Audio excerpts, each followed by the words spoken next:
now on Fast and Loud. What are we doing? Hot rod hunter Richard Rawlings and master mechanic Aaron Kaufman hammered down on their 72 Pan-tera as they try to get it done in time for an all-new Barrett-Jackson auction. Just more crap we don't need. But time and turbos are not on their side. We're sorely out of time. As Aaron's plan for a one-of-a-kind engine swap That'd be exciting. sputters out. Hey, turn off. Woo! Let's do it. Meanwhile, Richard takes NASCAR driver Brad Keselowski for a ride. God, I love that. Then heads to Texas Motor Speedway This is the to watch the Miller Lite team put pedal to the metal. yeah! Before trying to score big money on the block at Barrett. We're making some casheronis. Will the monkeys win their race to make the auction? We might be in trouble on this one. Or will Aaron's big Pan-tera plan We have to finish the car. leave Richard in the lurch? That's a mess. Get out, sleeve.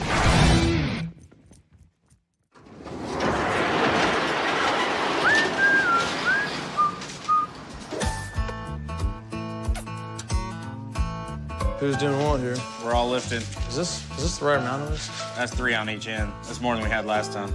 I don't know where I'm gonna grab it. Right there. I got a jack stands here. Hang on. Okay, go. Power lift. I'll be excited to get it out of here. But it's looking pretty. We're a good 3 weeks into this Pan-tera build, which is supposed to be done in 6. Kenny and I have done everything we could to get back on schedule after a ton of bodywork has been done on this car. It's a good-looking car, man. We know. But like Mom always said, you can't rush paint. Well, and you're not wearing that to school. Get back in here. Watch your. When we got this Pan-tera in San Diego, we took it out and it ran and drove well. So we could tell that the owner really appreciated this Ford-powered Prowler. Whoa! But to challenge myself and the crew, I wanted to attempt something that was incredibly new and unproven. I think putting a 600-horse six-cylinder in this thing would be a different story. Putting an EcoBoost in here might be interesting. Is that good? Bad for one of these? We pulled a 3.5-liter EcoBoost out of a pickup truck and got to work. Yeah, it had 130,000 miles on it, but there was no indication it was soon to expire. The fact that no one's put this motor in a Pan-tera before means that no one's made the parts to do the swap. And that's precisely why, for the first time, I'm building an intake from scratch. This is more about space and about location rather than actual performance. And there are a couple things I would do differently on this to increase the performance. But right now, we just got to get a car that'll run. The problem is I need the intake and the throttle body to face the rear of the car, where the turbos will be located. In the Pan-tera, the motor faces the firewall, and so all the room is to the rear. We don't have the real estate. Exactly. But the original plastic manifold can't just be turned around, and there's no third-party solution, so I get to build it. Have I ever built one before? No, but why should that stop me? I'm very happy with the results so far. We're sorely out of time, but sometimes when I get to the point where I'm so screwed, I'm so out of time, just turn it on even harder. If we're already late, let's be late for a reason. There's a new Barrett-Jackson coming up in just 3 weeks, and it's the first one on the East Coast, and I need this Pan-tera there. But the motor's not even back in the car yet, much less breathing fire. How we doing? One step closer every time. At least the car's back from paint, but all the customization that Aaron promised, like putting the intakes in the back windows and putting the fog lights in the front, I don't see any of that happening. Is all this gonna fit? There is a potential for it to be a problem. Don't expect there to be, but there definitely could be. It's just getting everything in here and getting the deck lid shut over it is gonna be interesting. Now, having a one-of-a-kind EcoBoost inside a Pan-tera could probably boost its value, but Aaron's never done one. Hell, nobody's ever done one. All right, well, I'll leave you guys to it then. I'll feel a lot better when I see the thing actually running and driving. There's a lot left to do. I need a white Pan-tera, not a white elephant. Make it work.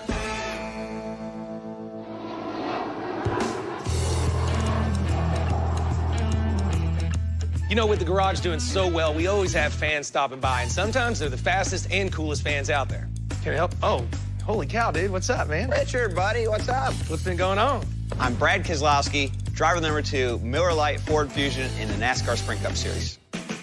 Brad Keselowski is the 2010 NASCAR Nationwide Series champion, the 2012 Sprint Car champion, and he even has his own race team. But if you ask me about his most impressive achievement, I'd say it's driving Team Penske's #2 Miller Lite race car. Boom! On my way to Texas Motor Speedway and had to go check out some other fast cars. Figured I'd go to the baddest place in town. We got a few. Yeah, let's check them out. What do you got over here? I'm a race car driver, so I love fast cars, I love loud cars, I love crazy, unique cars. And when you think of that and you're in Texas, you think of Gas Monkey Garage. So I had to come here and see it. How we gonna do this weekend? You gonna do good? We're here to win. I think I That's got the way a to do fast it. car. Holy, what is that? That is a 2005 Ford GT that we just got through building a while back. It was slightly damaged. We put it back together and made a lower, meaner, leaner Ford GT. It's beautiful. Black. It's even my pretty color. rad. I tell you, I was still a little stunned having a NASCAR champion just stroll into the garage like that, but played it tricky, Ricky, cool. Richard, I want this car. Everything has a prize. Can I test drive it first? Well, I can drive it with you in the passenger seat. Ah. You wouldn't let me drive your race car, would you? No, I wouldn't. It's a bad dude. You've heard a lot of cool cars in life, but this one's pretty cool. Let's do it. Where do you want to go? I want to go fast, know that. My side's good. Let's get this thing dirty. Heck yeah. When he showed me the Ford GT, that's a sweet ride. Dude, I would get in so much trouble if I owned this car. Oh, this car will get you in trouble. Yeah.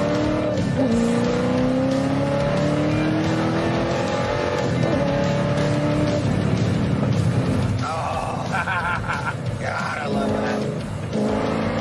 Yeah, when we built this, they were like, oh, you can't build that, blah, blah, blah, you can't mess with it. All kinds of people try to tell you what you can't do. Tell us crap. Dude, this is an awesome car. You guys did a hell of a job. It's a rad dude. Woo! There we go. With the Pan-tera build going the way it is, it'll be good to get out to the track and blow off some steam, you know, watch somebody else crash and burn. But not my Brad. I mean, I don't want him messing up my #2 Miller Lite car. You're racing out here at Texas Motor Speedway. You think I can get in and get down to the pits and check it out? Yeah, I might know a few people with some connections. I just didn't know if you were allowed to do that. Oh, yeah. Bring a beer drinking white trash idiot down there on the tarmac? Woo! You're in. Let's go. All right, cool. Texas Motor. It was an amazing day here at Gas Monkey Garage, but where's the beer assistant? Woo! Rubbin's racing, man. Come on, let's go. I'm in first. This guy. Bring your crew. Cool. Thanks for stopping by, man. Have a good one and good luck. Go fast. Looking forward to it. We'll see you there. What a car.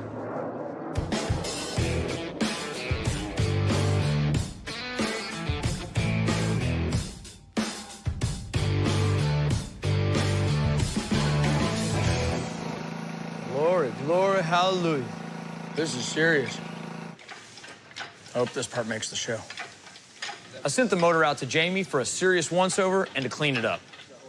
I don't know if amazing's the right word, but in comparison to its previous appearance, it looks great. And Charles did the same for the ZF transaxle. We're super far behind, so we need to expedite this as fast as possible. You got the top? Yep. Wait, come on. That's the Oh, sweet. Once we get the transaxle back together, it'll get bolted up to the motor. And this package will be ready to be delivered to its new home in the Pan-tera. We could start coming down, but we're still over the back of the cars. Watch your output shaft on that wall over there.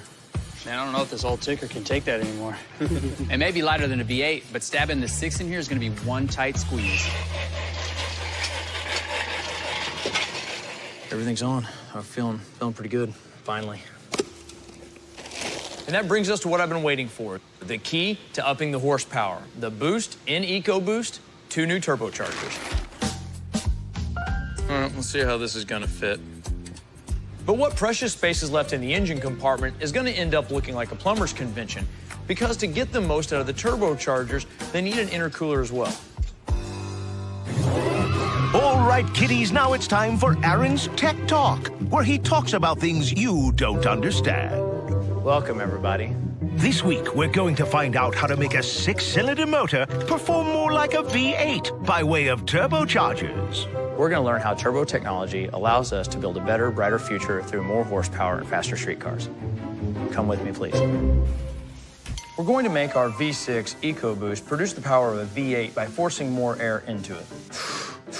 More air! More air! The boost part of EcoBoost is actually 2 turbos. The turbos use hot exhaust gases to compress air. The action of compressing it creates heat. But the hot air is less dense and carries less fuel, which keeps us from making more horsepower. So we use a thing called an intercooler. On the Pan-tera, it's actually an air-to-air intercooler. We'll take the hot air, we'll run it through an air radiator.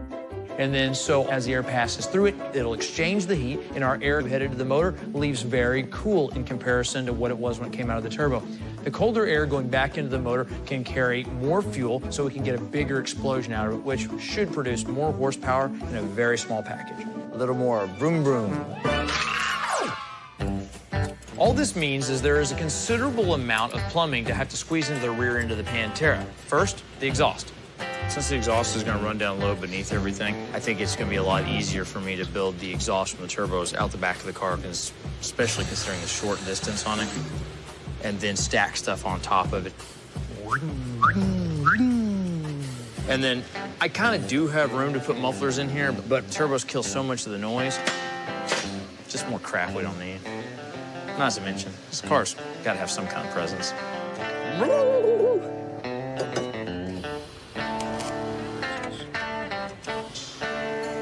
What a mess. Snazzy nazzy. Coming up on Fast and Loud, Let's go ahead and fire it. the EcoBoost stutters at the starting line. Turn off, turn off, turn off, turn off. And you feeling good? Yeah. And Richard thirsts for a big Miller Lite finish.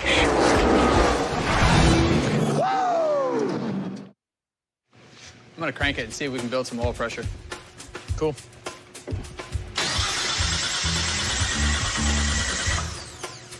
Not all pressure yet. Hey, let's put fuel in the tank and see while we're doing this in a non-fire situation and see about a fuel leak. You know, let's go ahead and check that before we get into a big nasty situation. Hey, look under there, see if you see anything pouring out of the bottom. I'd say our problems are pretty large if that's the case.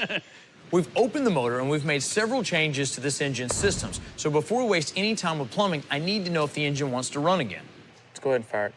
If it does light, shut it right back down. Okay. After it lights. Could be exciting.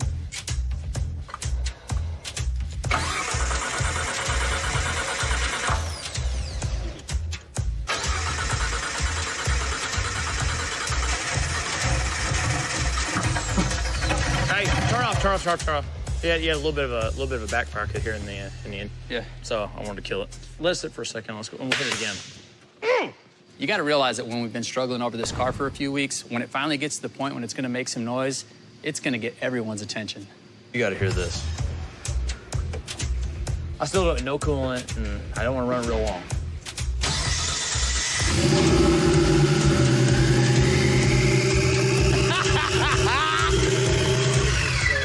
I love it. That's awesome. Makes my heart beat. I know. Isn't that cool? Yeah. I thought I heard some movement back here. Yeah, a little bit. So we just fired it for the first time. We didn't run it very long because we still got a couple systems undone, but we're very, very close. The intercooler is the last functional system on it. And Where are you gonna put those things? We've got a new intercooler coming from Florida. It'll be here first thing in the morning. And rather than being 2 separate ones, it's one, and then they both come inside and then go out the center, which gives me a little more room. And so... You know, when Aaron starts giving me too much detail, I just kind of start zoning out. But I heard that car from my office, and that's a good sign. Now, if they can just get it done in time for me to take it to auction, that'll be a good day. But speaking of good days, tomorrow's gonna be one because the Miller Lite NASCAR team's in town, and I'm gonna be at the races. Well, there you go. All right, call me when it's ready to drive. Or just yell. You don't have to call me. I'm not that far away.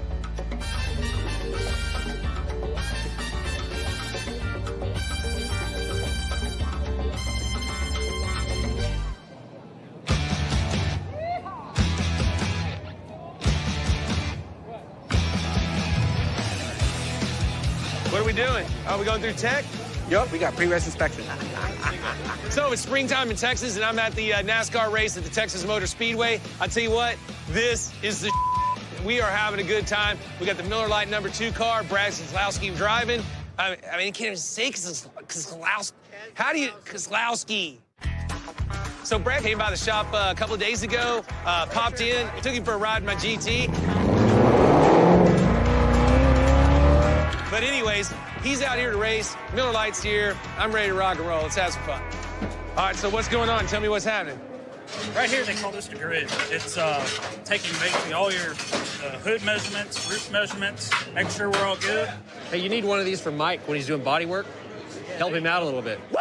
We're out of here.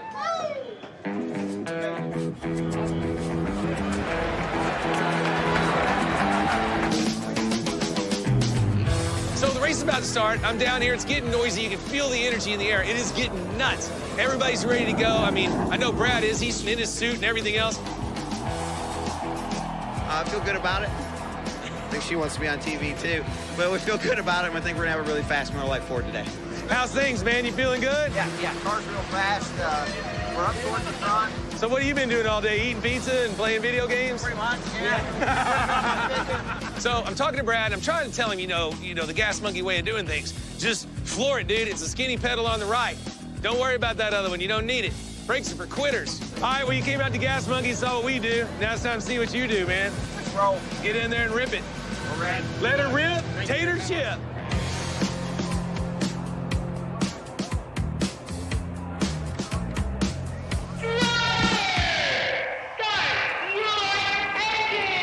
Copy on me there, Brad. Yes, sir. Got you red. Green. There we go.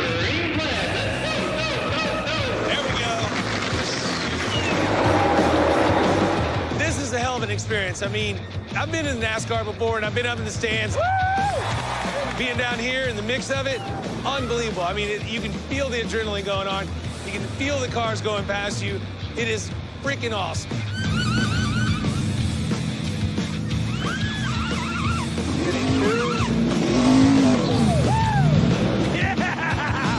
You know, I knew NASCAR was big, but this is amazing. This is huge. So Brad's killing it out there. I mean, he's going in, he's going out, and he avoided a huge crash. Wreck up front of you. Slow pie, coming across the track. Where are you? Oh, there you are. You made it right. Duck left. Good job, man. At the end of the night, Brad finished 18th, but that's okay. It was a big win for me getting to see him race for the pits. So, Brad, thanks for inviting me out. I had a great time. You keep rubber side down and keep racing, man. Woo!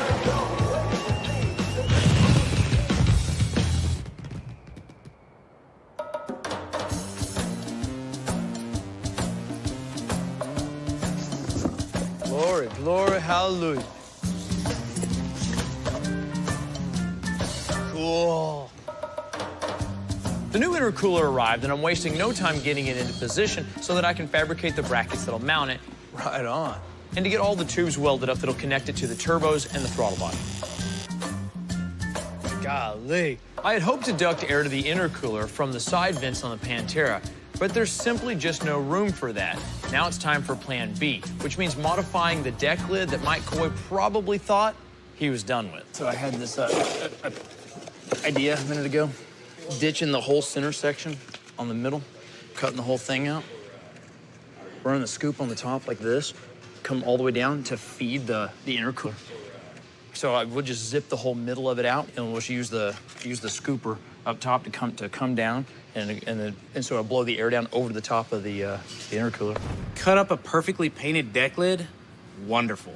And then the cut here will match up to whatever the top of the box is, and then make the scoop, and we'll make the, it'll kind of funnel down to it. Yeah. That'll be about it.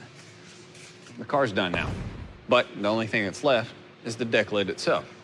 What Aaron wants to do is he actually wants to create a scoop that goes from the top of the deck lid and feeds the intercooler. And that means cutting up a perfectly good deck lid.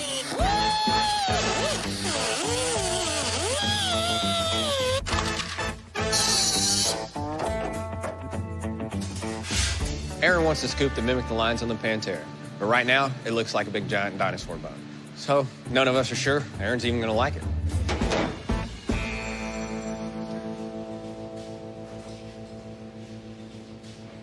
I think the dinosaur bone works. I was really worried about it. I'm thinking it was gonna get so strange, but you know, we were too.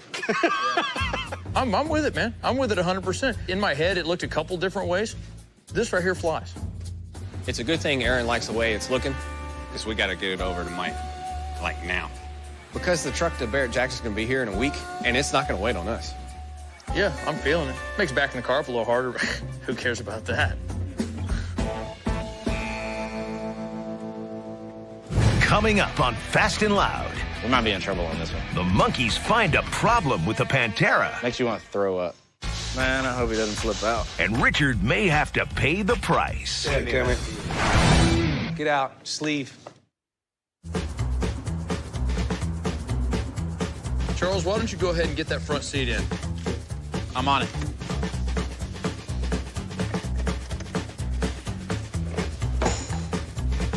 We've got the Pan-tera on the ground for the first time, and I'm itching to get it outside and see how it sits. This stuff, when it sits on there too long, it becomes part of the car. I'm gonna go outside, we'll take a couple pictures of it, clean up, and get ready to finish up.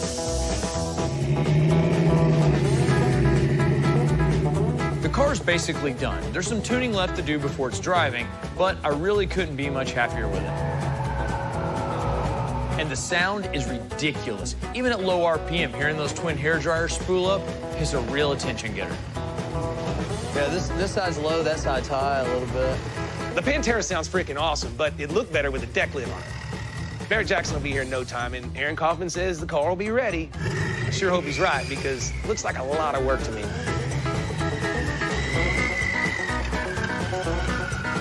I kind of went done playing, but yeah, it's probably best. Probably do donuts here in a second. Hey, Mike, can you help me do a final fitment on this? Make sure that it didn't move any with all this welding? Yeah. Looks pretty good. Yeah, it's all right. Looks workable, and that's what I'm looking for. So Webster calls me over and asks me to help him set the deck lid on. Good question. He's done a lot of work. He's stayed late. He's worked really hard to get this thing done, to get it back over to me. My side won't go down. Yeah, my side won't go down either. We set it on and noticed that there's a huge problem. Not a minor problem, a huge problem. I knew it was gonna do that.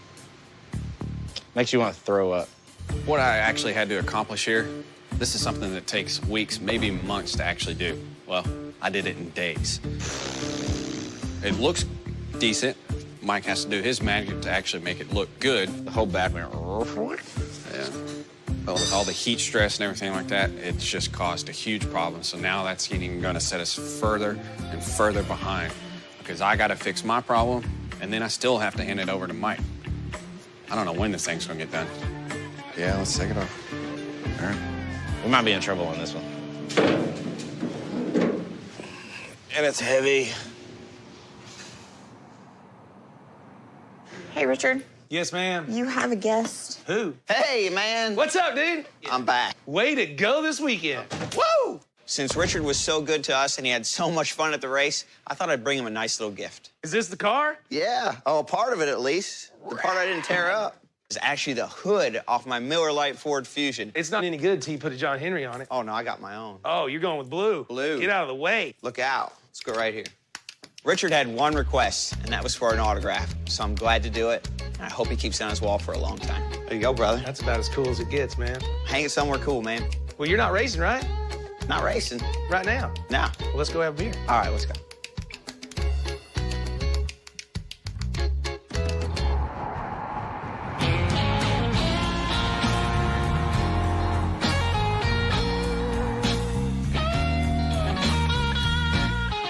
Man, I hope he doesn't flip out. Well, then he wouldn't be Richard. We got to get plane tickets organized. Get over there Monday, I guess. Okay.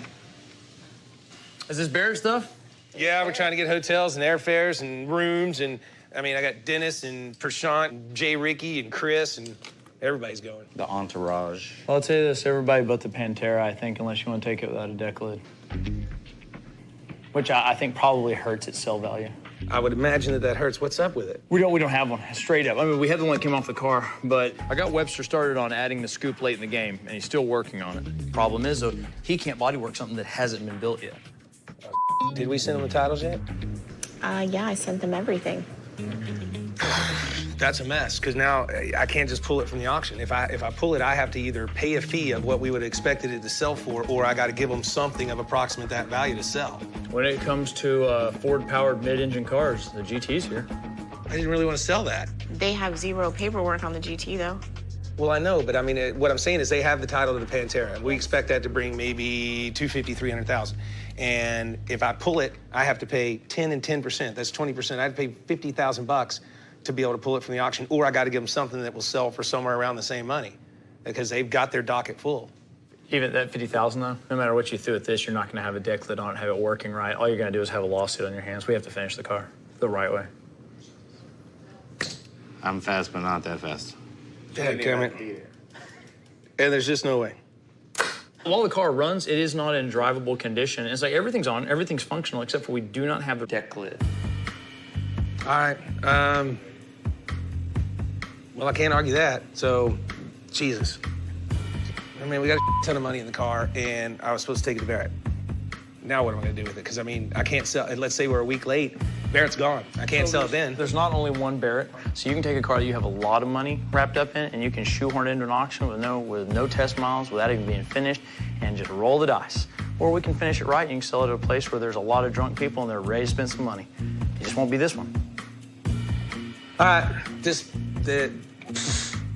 get with Tony and see if the GT's ready to sell. If I can change out cars, that's our only savior. Otherwise, I've just got to pay the fees. Okay. All right, everybody out of here. Leave me alone. Including y'all. Get out. Just leave. Tired of it. It's freaking I'm over here losing my ass, and everybody thinks they want to just put it on TV.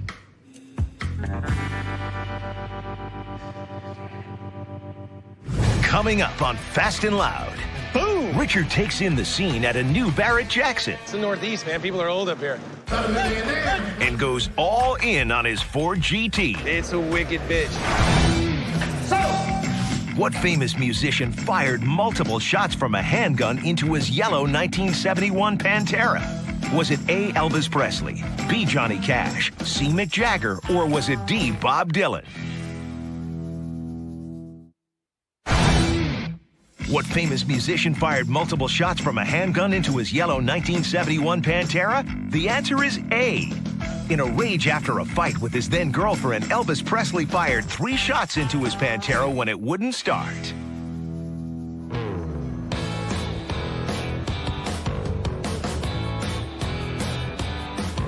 Seems like it's an older crowd up here. What do you think? It's the Northeast, man. People are old up here. Here we are at the Barrett Jackson Northeast. We're up in Connecticut, believe it or not, but this is the first big sale that Barrett's had up here, and it is crazy. I've been to Barrett Jackson sales for going on, what, 20 years? Yep. This is madness. I mean, we got tents up, we got race cars going all around the outside of this place, people drinking beer, having a good time. This thing is massive. That whole hotel is sold out. There's more people here than you can count. Hopefully they brought their wallets. I need some money. And the GT should bring big money, but I'm in it right, so I mean, I guess if it gets anywhere, I need to sell it. You know me, win or lose, it's gonna be a party. So I got my buddies Prashant and Big Chris along for the ride. What do you think about the Zephyr? I don't know, that's a weird one, because it's a cool car, but it's not like my favorite car. My Zephyr was Chip Booze's car. I did a little horse trading with him because we found a car that his dad built back in the 70s. Heck yeah, it's dropping like it's hot. Figuring on what I spent to get his dad's car, I'm in for about 49 grand. So I'm pretty excited about that car. What it's gonna do, I don't know. It's rad. It's a 4.8 liter all Lincoln Navigator underneath, air conditioned stereo, Bluetooth, air ride, you name it, bro, Hammer. This car's got it. What is it, $100,000 build? How's it drive? Drives great. So if this car does what it should do, you know, 75, 100 grand, we're making some casheronis. Or at least I am. Maybe we can take the day off. Maybe you could buy us a jet to get home so we don't have to wait till 6 o'clock. Let's go sell some cars. I wanted the Pan-tera here, but thanks to the bearded blunder, I'm putting my GT up. But that's later on today. Going up first is the Zephyr. Here comes lot 741. It's a 1941 Lincoln Zephyr custom convertible offered by Gas Monkey Garage. This is kind of going to test the waters. I mean, let us know if there's real money in the room or not. It's going no reserve, so it's going to sell. Let it rip, Tater Chip. If we can build, 100, 100,000, 50, 50,000, 10, 10, 20, 10, 20, 30, 20, 30, 20, 30, now 40, 40, now 50, now 40, 50,000, 50, 40, 50, 5, 60, now 5, 60,000, 55, and 60. A lot of modern upgrades to this, including the air ride suspension. In addition, Bidding started out real good. It shot up right past 50 grand, and that's cool. Anything more now is money in my pocket. incredible driver right here. It's 62, now 62, now 60, now 2. It's 62, you're there. It's 65, now 65, coming to just 62, and 5, 65, and a half. So, $62,000. 62 G's of bank for my Zephyr. It's not 75 grand I wanted, but I'm not complaining. Yeah, but you got to realize it shows there's money in the room, good money, smart money. They knew a good deal and they bought it, so the rest of the day should be great. Well, I hope the smart people are paying attention when Ford GT comes up because I'm going to have like 300,000 smarts. I think I'm... 65 So, 62. This car just beamed you in the balls. Yes, it did. All right. Between your metal work and my body work, this thing's gonna weigh about 800 pounds more than it used to. With all the welding that I actually did to that deck lid, that's a big structure. I'll come see you next week. Okay. With a really thin sheet metal. Hopefully I'll be done. It's just too much for it. It's got to move somewhere, so it chose to move up. When you look at the deck lid, it was actually doing this. The deadline passed and the car didn't make it to Barrett. But we still need to get this thing fixed and painted before Richard gets back from the auction. Neither Mike or I think this is gonna work, but I'm gonna try the easiest fix first. I wanna make a relief cut down the center of the lid.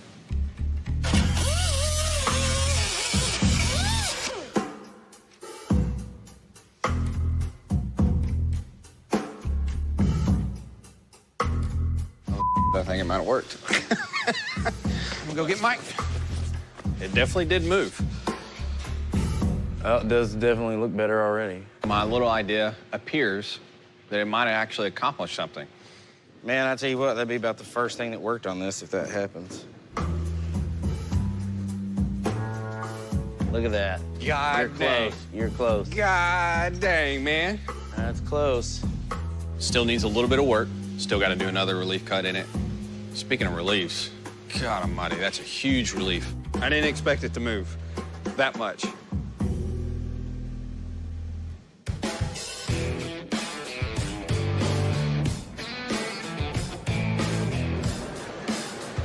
I kind of told myself I wasn't going to sell this car, but I guess it's time.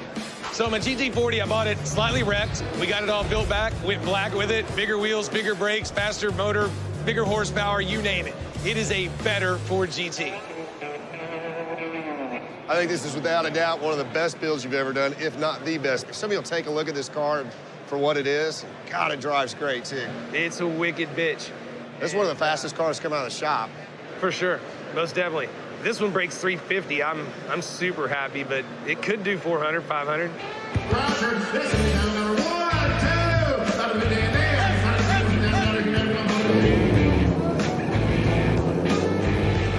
You all right, brother? Here's where it all goes down, man. Woo! You ready? Start doing some of that dancing with your fingers. There you go, there you go. And it worked. All right, here we go. Now, what really makes me nervous about today is usually you go to a Barrett-Jackson sale and you might see $1 million, $2 million, $3 million cars. I think $400,000 is the top of the market here at this sale, which is probably a good thing for them because it's their first time to do it. But my GT needs to bring 350.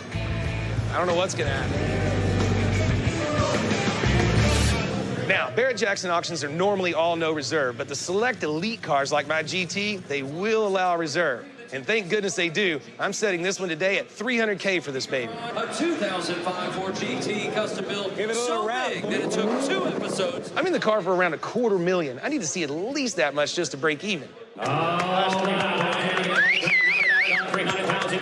820, 130, 830 on a penny, get down 40, and then get down 140, 50, and then get down 150 pound dollar, 150 on a penny, get down 150, 60, 70, 200 pounds, $10 down, I'm gonna get down 200 pound dollar, 210, 10, 10, 20, 20, 20, I'm gonna get down 2 to get down 20, 220 on a penny, get down 2 to get down 20, 10, 2, 15, 20, 220. The bidding broke $200K, but they're just not coming in like they should.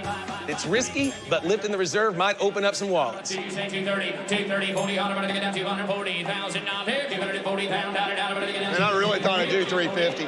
What's going on, Barrett-Jackson? How's everybody doing today? Wow! I tell you what, I did not want to sell this car. It's my personal car. It is wicked cool. It is a faster, leaner, meaner, lower, better braking Ford GT than you've ever seen. So, bid to win, we're gonna sell it. So, lift the reserve, Craig, and let her rip, Tater Chip. So yeah, I'm a little nervous. Coming up on Fast and Loud, the hammer comes down on Richard's Ford GT. Aren't you Richard Rawlings? And the Pan-tera brings the heat. Look at that. I don't think they realize how hard this was to work. This by far has been one of the hardest things I've ever had to do. Down in that crevice, you can't get your hands down in there, much less a sanding block with a piece of sandpaper. That's one part of it. The other part is when you go to paint, it creates an air channel in there. It wants to push your paint out to the sides, and it doesn't get down in that ditch. This is a mess, too, by the way. It's never this messy. Okay, it's always this messy, but it's irritating me right now. There hasn't been one time where I've gone in there and sprayed something on that it went well. Not once. Let's do it. I've just wanted to shoot myself in the face with little BBs until I die. This is how big of a pain in the butt this has been. If I go in there and there's any more problems, I'll beat the out of it. Lift the reserve, Craig, and let her rip, Tater Chip. Our Ford GT is on the block at Barrett Jackson Northeast. It's there because Kaufman didn't make the deadline to finish the Pan-tera. And I'm nervous because I got $250,000 in this GT and bidding just stalled at $230,000. $230 is bid. So I pulled the reserve to give the bidding a boost. And now, I'm sweating it out. Better be the new owner. Hey, 235 where? 235. 235 down, down, but I get up 5, 235. Anybody else all through and a half? Sold! $230,000. Lot number 644. This is a 1968 Pontiac GTO Ram Air 2 from the private stage now. I just got my ass handed to me. I'm not in a good mood. Well, that's all right. That's all right. He pulled the reserve at 230, which I don't disagree with. There were 3 bidders on it. I was talking to one of them. I thought it was a good move. I thought the car would have pushed up to 270, 280. It didn't. It fell flat at 230, so it was not a fail. You should have made another 50, 60 grand. Well, at the end of the day, I know one thing for sure. That Pan-tera better shine like a diamond in a goat's ass.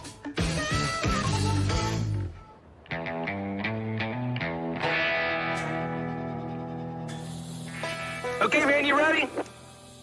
Ready as I'm ever gonna be. Let her rip, Tater Chip. Coast is clear. Going hot.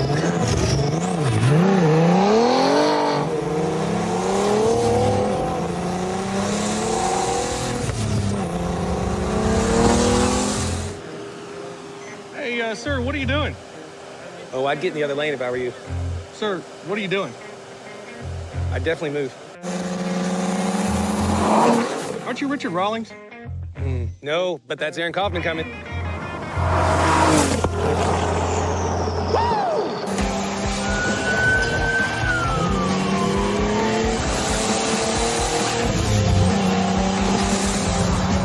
I think it's time for some donuts.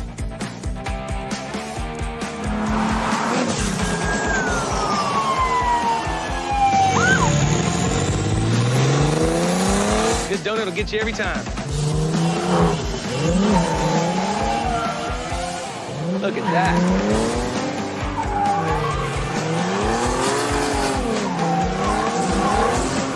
Pretty good donuts, huh? Kind of sugary. I wasn't talking about these donuts, man. What's wrong with you? Those donuts.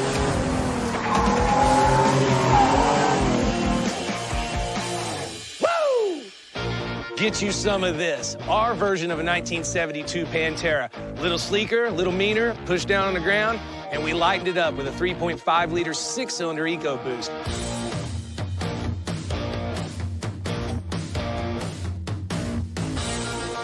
The plan here was simple. Take an older generation supercar and modernize it, make it lighter, and give it a little bit more horsepower, and make it faster. We could have put another V8 in it, but at the same time, we want to try something new. And the 3.5 V6 EcoBoost is a pretty rare swap to be done, and we've never seen one done in a Pan-tera. You're either gonna love it or you're gonna be pissed off. When Aaron started discussing what he wanted to do, wow, it was kind of hard to swallow it and kind of hard to get my brain wrapped around it, but I started thinking, if I can get this thing done in time for Barrett and get it across the auction block, well, we might make ourselves a hell of a lot of money. That's so awesome to pull the motor out of the wrong end of the car. When it came time to choose a power plant, this was kind of a no-brainer. The EcoBoost motor weighs a substantial amount less than the V8, so if we can make more power and have a lighter car, then the speed only goes up. Problem was, I couldn't put my hands on a new one. I gotta admit, I was a little miffed when Aaron showed up with a pickup truck. What is this? Come on, I'm building a supercar here, and I'm spending a lot of money to do it, and we're gonna try to make it to auction and make a lot of money. I ended up having to pay $10,000 for an F-150 pickup truck that had the EcoBoost motor in it, which we proceeded to rob from that. Bingo. And threw the rest in the trash. So, got a $10,000 motor in here. We were a bit ambitious going into it, and the swap alone ate up quite a bit of time. And then the rust repair, the body work, we just got in a little bit over our heads. We realized that it actually used to be originally blue. That's the way it came from the factory. Now, when it got painted white was probably one of the times it spun around and, you know, busted one of the fenders or what have you. But, you know, it looked good in white, and we decided to keep it in white. The suspension on the car is four-corner independent, which is great, and in fact, pretty well engineered. But the original coilovers and shocks on it, I didn't think were up to the new job. So we replaced all that with a Ride-Tech set of coilovers on all four corners. We needed to stop faster, and so this car has 14-inch wheel woods all the way around, 6-piston calipers. The next thing was we needed wheels that fit over the top of them, and because of the shape of the car and because of the general funkiness, we decided to put on a set of 18 and 19-inch rotiform wheels. Because we wanted the car faster, we wanted it to stay glued to the ground a little better, so we tried to help the aerodynamics anywhere we could. We broadened the chin on the car, pushed it forward, and then we added a chin spoiler. Just this little bit of work, definitely a big improvement when it comes to the aero of the car.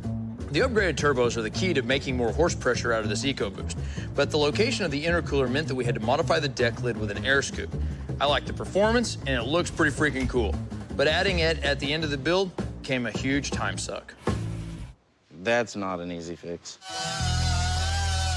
So when it came to getting the car finished and going to Barrett Jackson, we just didn't make it.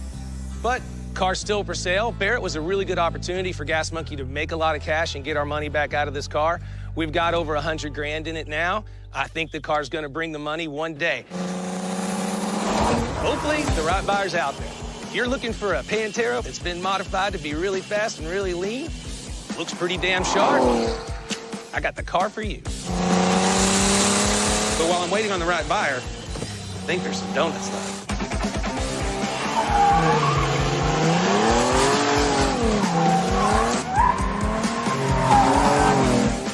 Richard, your ticket. And your donut. Now on Fast and Loud. Hot Rod Nirvana, man.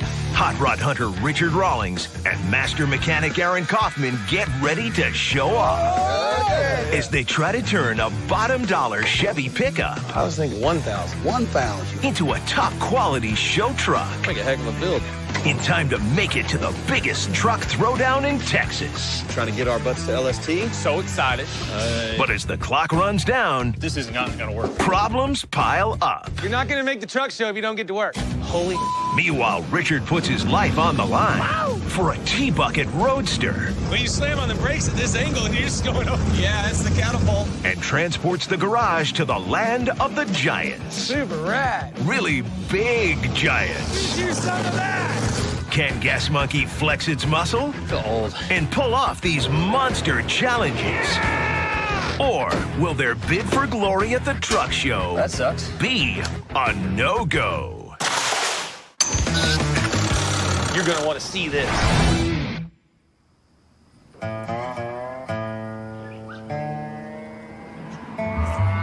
Here we are, on the road again.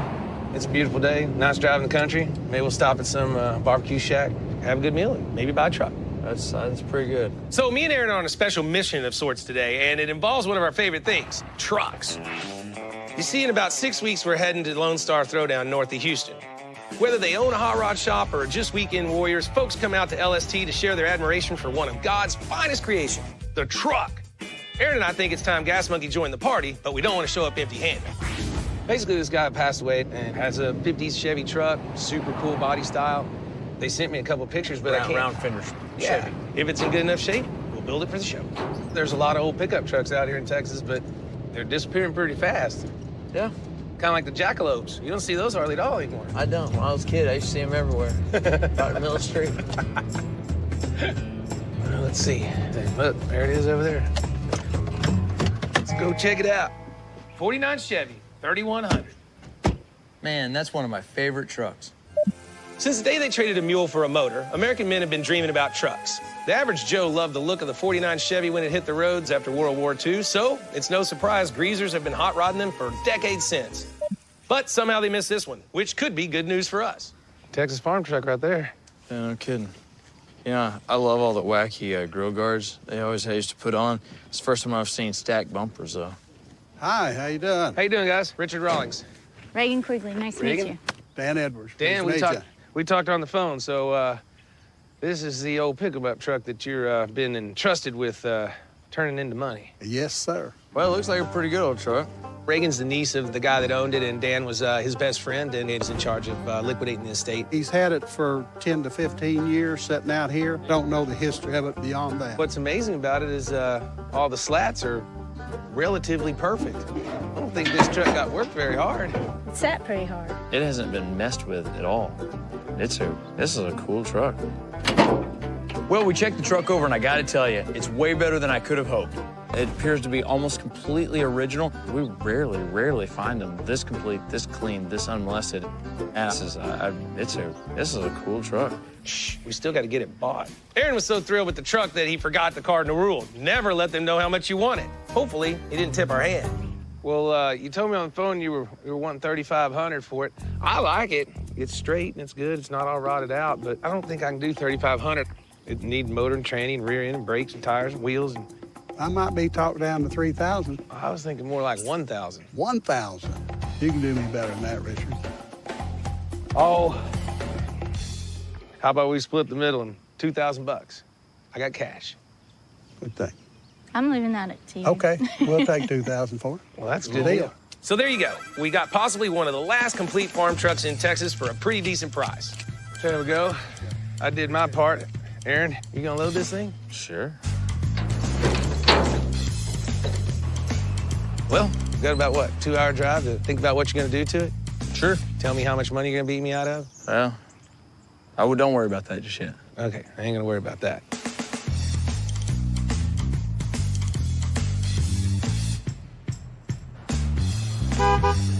Hey, guys, check that out. Is that what we're gonna build for the truck show? Papa done good. Oh, yeah. What's up? Ooh, I like that damn. truck, man. Yeah, that's I cool. thought you were supposed to say, oh, snap. Oh, I like it. That's bad, dude. You finally found something It's nice. real nice. It's probably the nicest bodied one of these I've bought ever. You know, Richard's pulled into this lot with a ton of cool cars, but nothing makes us happier than when we see a truck on that old trailer, especially a sweet old farm truck like this. What do you think about this dual bumper? Fat fenders. And it's pretty much all there. Usually they're all cut up and... Yeah. It's just happy as can be, man. this thing is a clean one. That'd make a heck of a build. Every guy here grew up working on trucks. Big trucks, little trucks. We're from Texas. Of course we're gonna love trucks. We know we're building this for LST, but what are you gonna let us do with it? I dig this truck a lot. Usually I'd want to, like, just clear it, lower it, but as nice as it is, I think this truck needs to be, like, built. I mean... Oh, I do too. I'd love to build this thing done, nice, polished chassis. I mean, right. I'd love to. Oh, so you really want to go all the way. Okay, so I knew Aaron wanted to build a truck to show off at LST, but I didn't know he was wanting to build a show quality truck. I mean, that's pretty much shooting for perfection, and that bar is set really high. That's a whole different ballgame. What do you guys think? Y'all on board? Yeah, Absolutely. Dude, I'm in. With a show quality truck, it's not exactly how crazy you go, it's how well you execute the plan. We're gonna put air stacks on it, and I don't think we need to put big billets on it. I don't think it's that kind of truck. I want something that's really classic. I really think going small, like 15s, big whites on it, and absolutely hammered. So you're just thinking small block Chevy, air conditioned? Yeah, I mean, it's like nothing over the top. What it's really just gonna be is a wonderful, nice truck. And we really want the truck to be super sharp and pop. I like where Aaron's going with this, but when you're building a show quality truck, I mean, that takes most people months, if not years. And LST is in 6 weeks. Are you sure that's enough time before the show down there? Is it enough time? No, but it's never been enough time. We may have a couple of weekends, a couple of long nights, but you know, going to LST with that truck that shows them exactly what we can do here, I think it's worth it. Yeah, absolutely. I'll definitely put time in. All right, cool. I just got one question. Can I pick the color? No. We know what the mandates are. They're green and black. We can't do that. Well, I was gonna say black. I wasn't gonna say green. Wait, so I had Mike throw away all the black and all the green paints in the entire shop. We got pink and blue. All right, well, I get it. Killer. My job's done. Y'all get it off?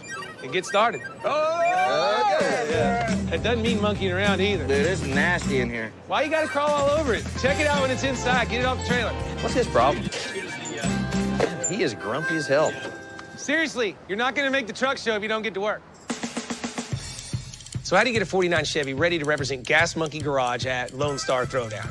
Well, you give it a clean look that reeks of class with enough mean to make everyone stand up and take notice. So here goes.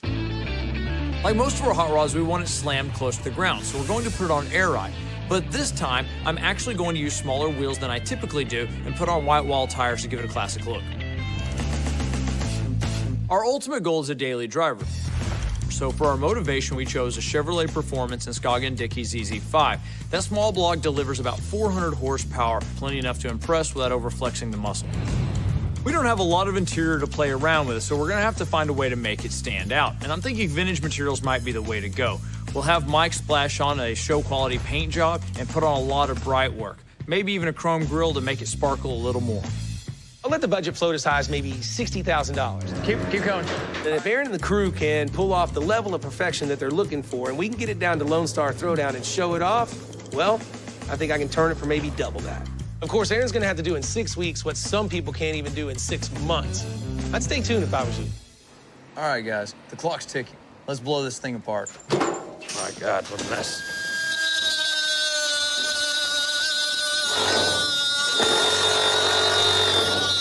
We've had some fast builds around here, but 6 weeks for what we want to do is pushing it. At least we're starting off with a really good specimen. For an old 49 model pickup, it's solid. There's no giant gaping holes in the floor. The bottom of the fenders aren't missing. You know, the outside of the doors, the bottom of the doors are intact. This really is a great truck. I don't know that we're gonna be able to Take it on out to the dumpster. Yeah, why not? Because what I'm excited about is a lot of times when we finish a build, Richard sells the car the second we're done, and a lot of our peers out there in the car world don't get to see what we've accomplished up close. I grabbed it in the wrong place. But this truck is going to be out there for everyone to see, so I know every man here is going to work a little bit harder and a little bit faster to get it done. Hiya. We're good. You got it? Yeah, I think we're good. You got it? Yep. Nice. Coming up, Oh, here we go. This is what I came for. Richard goes crazy for a kooky roadster. Looks like a cartoon. The steering wheel's literally a stick between your legs. Got it. And the monkeys discover their Chevy truck Too bad we can see through the floor. is not all there. Somebody better call Aaron. We got a lot of body work to do.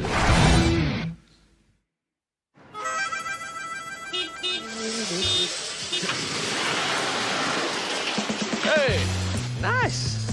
Did you drive to Michigan to get that? Yeah, all the way. Painfully slow. Woo. I'll tell you what. Pretty sweet, huh? Rock and roll. I think it's a little bit of an upgrade from old Krusty here. Not to mention, if we built one, it would be several weeks from now. Exactly. It's weeks we don't have, so grab a hammer. So we're hot rodding our 49 Chevy to take it to one of the coolest truck shows in Texas, the Lone Star Throwdown.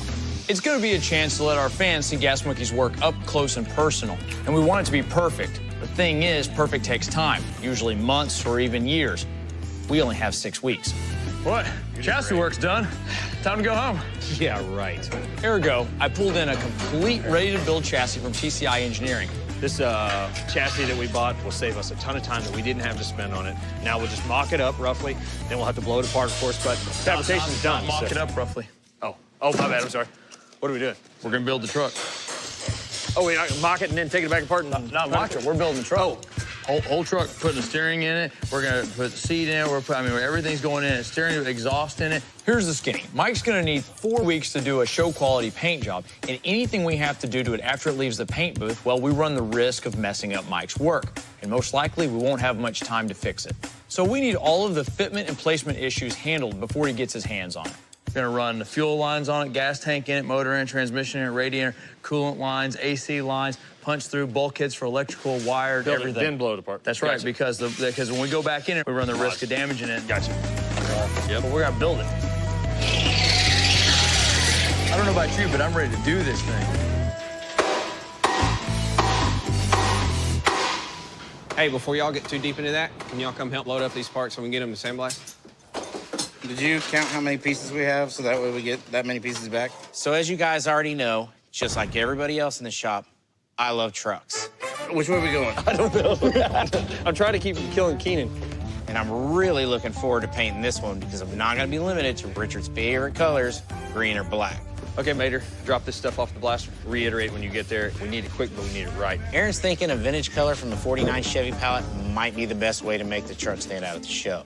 But he hadn't made up his mind yet, which means Mikey might be able to throw his 2 cents in. A little bit of this. Got it. A dab of that. Cool. Come on, shake it, baby. So while the rest of the guys are mechanicking on the chassis, I'm gonna do a few tests with the supplies that we got on hand and hopefully help readjust Aaron's eyes to the world of colors that's waiting out there for him. Mike, let's see what you got. So I shot him just a bunch of random stuff. Honest to God, my favorite right now is that gray. Yeah, I'm liking it a lot too. I think it's a bit much on the truck though. I wouldn't even mind that gray and that green. Thing is, I've never seen one of those trucks in a gray like that. Never. Yeah, it is nice. Let me think about it some more. Did I tell you guys how much fun I'm gonna have with this? Because this is gonna be fun.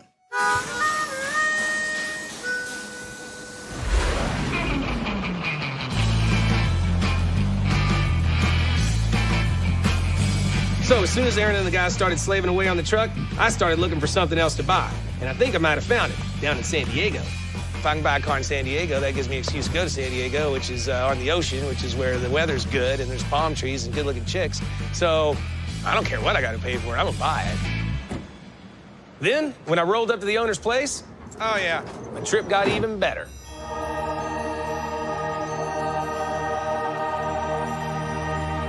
I'm like, holy hot rod Nirvana, man, this is rad.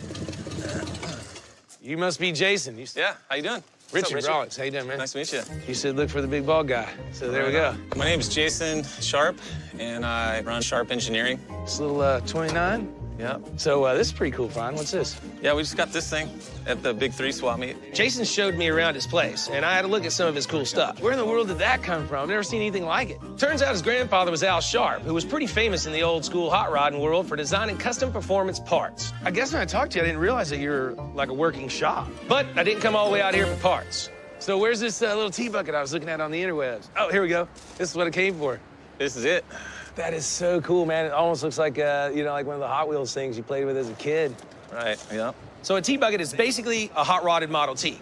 When the more popular Model A bodies were hard to get, greasers would just throw a T-body on a Model A chassis, and it just kind of came about that was a T-Bucket. But in the 60s, it became kind of a fad. That there were actually people selling T-Bucket kits. So this was the kit you could order out of a catalog. Or something like that, right? The body and stuff? Yeah, they sold you a little square tubing frame, and you could put whatever motor you want in them. So this is just a standard 350, no big deal, no... It's a 327. 327, It's got a big cam in it. It's just nuts. I mean, it looks like a cartoon. I mean, the steering wheel's literally a stick between your legs, and it's straight up and down like that. It's not like this, you know? It's a scary car to drive. Is it? Oh, yeah. Will it fire up? Yeah, I can see. It might be a little cold-blooded.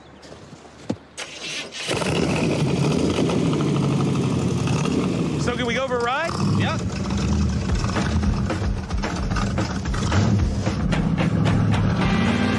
Wow!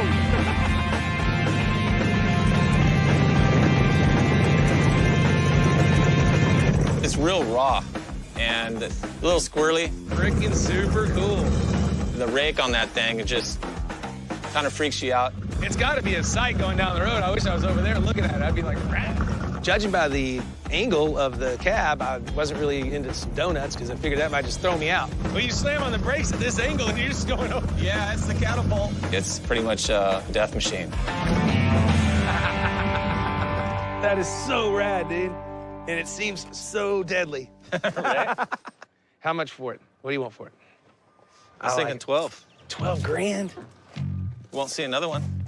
No, I haven't seen one like this in a long time, except in the pages of old hot rod magazines. So, of course, he hit me a little high. The car is rare, but he's got to leave a little meat on the bone. I still got to get it back to Texas, and I want to be under 10. I was thinking more around 7,500, 8 grand. How about 10.5? How about 9,500? Cash. Nice. Okay. Sounds good. We settled at 9,500, which is going to put me a little over 10 when I get it back home, but it's a good deal. Let's go count you some money and get a title and do some paperwork. Anyways, I got to get out of here before I spend any more money because I got something really big coming up, and that's already putting a squeeze on my bank account. And when I'm surrounded by this many hot rods, I would really like to just buy the whole place. Yeah, it's dangerous. All right, let's move it. I know you like to look pretty, but you're in the way. Yeah, Oh. it might get painful. My bad, dog. Hey, let's get this thing in here. They called me this morning and said the cab's ready. So if it all goes well today, then tomorrow we'll have a cab to sit on this thing as well. You liking it? Almost. So our 49 Chevy is starting to take shape, sort of. I mean, at least the chassis is. You in on that side? Yeah. Looks good. It's pretty nice here.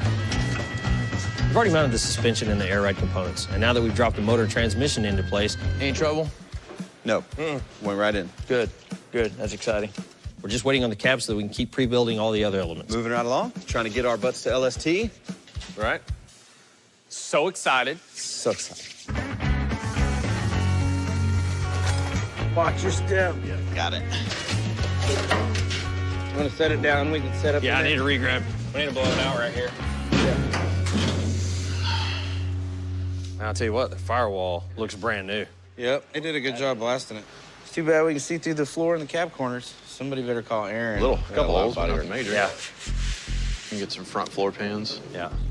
At least the firewall all the way down, with the exception of an inch, is in decent shape. So when we sent the cab out to be sandblasted, we were really hoping it was going to be solid under all that surface rust. Well, not only are the floors a holy mess, cab corners are all rotted through, and then you got some crappy old school lead work happening on the passenger side. What do you think? We're gonna have a heck of a lot more sheet metal work to do here than we anticipated.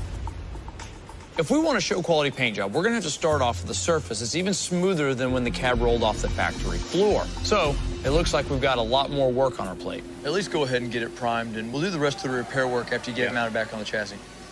Thanks, Jess. Awesome. Yep. Rotate over. Well, my concern is the more time that these guys spend on metalwork, that just means the less time I'm gonna get to paint it. Man, every problem we find from now on is just gonna put the squeeze on me. Just repeat after me, everybody. I love trucks. Coming up, I got a customer that's gonna dictate a paint color. Richard drops a bomb on the monkeys. Kiki, you working hard? A lot harder now. And later, My new toy's here. his monster surprise finally hits the garage. Yeah. Oh, that. I don't want to grab it there. All right. Everybody okay? Yeah. Going all the way? We hadn't gone half the way since, like, junior high. Yeah. This right here is gonna be interesting. Frankly, I'd prefer straightforward and boring if anybody's asking. Nobody's asking, Mike. Building a hot rod from the ground up is a lot like engineering an arranged marriage. The parties involved don't know each other, but you're really hoping they'll hit it off. Everybody, y'all high? Everybody good? I'm good. Especially when there's a 67-year age difference between them. You got it? Oh. You okay, Charles? Dang it. But with the accelerated schedule we're on with our 49 Chevy, it's more like a shotgun wedding. It's about getting everything happily married and quick. It's hitting a tranny. Yep. Jeremy, it looks like you are going to have to cut out a little bit more room for our trans tunnel. But I got to say, overall, that fits up nice. Excellent. Onward. After we get the trans tunnel done, let's look at hanging the steering column on it and start going through the big ticket stuff. Okay. Cool.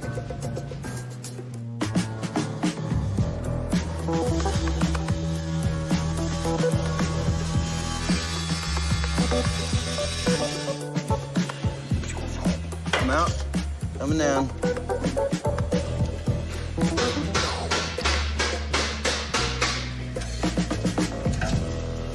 How's it going? Good. The guys are working on getting the cab cut apart. We got the cab on, so Jeremy's doing transmission tunnel. So what's the deal with the vents on the side? They're trash. So while Aaron and the guys have been spending all my money on the truck, I've been fishing around trying to find somebody to buy it, and I think I might have hooked a really big one. Problem is, we might have to jump through a really big hoop to reel him in. Well, I got a customer that's fixing to pull the trigger on this, which is gonna dictate a paint color. Usually they don't care. They, whatever we build, they buy, but this guy wants black. Of course he does. Great. It was already going to be tough enough to pull off a show-quality paint job in such a small time frame. And that was when we were going to give the truck some color. Now the buyer wants it black. Only the toughest color to paint. somebody shoot me. To be honest, it makes Coy's job and Keenan's job a little tougher. Yep. Because black just turns into a big mirror. Everything's really got to be laser straight, especially getting the nose and the hood. The hood and the cabs can be a lot of work. Yeah, and there's no rush in that.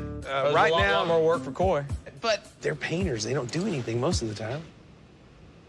Look, we usually don't let a guy dictate our build, but I've sold to this particular guy before, which means he's the kind of customer I like. He's the kind that keeps coming back. So if he wants to pick the color this time around, I'm not going to argue with him. Especially because I've got another monster investment that I'm thinking about making, and I'm going to need every penny I can get. Is the money good on it?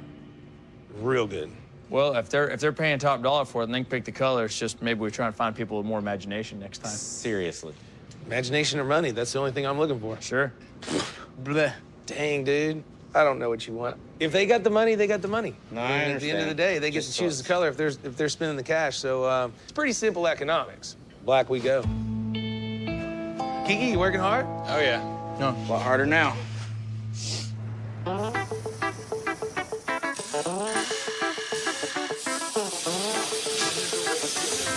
Hey, you monkeys, check this out.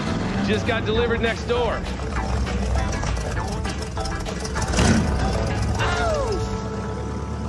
Well, if it's not 1973 all over again. I think I'm gonna call this the Sketch T, because it is one sketchy trying to drive it. It looks sketchy. Like most Model Ts. I know the guys are knee-deep in the Chevy build, but when the T-Bucket arrived from San Diego, it's so kind of kitschy cool, I couldn't resist showing it off. But what you'll dig about it, Aaron, is it's an overgrown model kit. It was like the kit you could get out of the J.C. Whitney catalog. It's your color, and it's weird. I'd like to go right around it, but I don't want to die. It looks like they used part of a sit and spin. I think it to do was. the steering. What'd it run you? I actually got it for $2,500. No, it was slightly more than that, about triple. I paid $9,500 for it. But believe it or not, I've been watching the market on these stupid things, and it's just because they're weird and kooky, most people don't drive them. It's more like garage art. Almost everybody gets between 12 and 20 grand. That's ridiculous. We're in the wrong business. I know. So I don't think we need to dump very much time or money in it. If it ran and drove just a little bit better, I think I can advance it. Sure. I'll have Charles check it out when he's got a free minute or two. So how do you get it? I mean, obviously it has no doors. Just step in, dude. Check it out. Step in. Makes door gap a lot easier, doesn't it? Yeah, just do it. Thanks. We'll get it inside. Ready? Do it.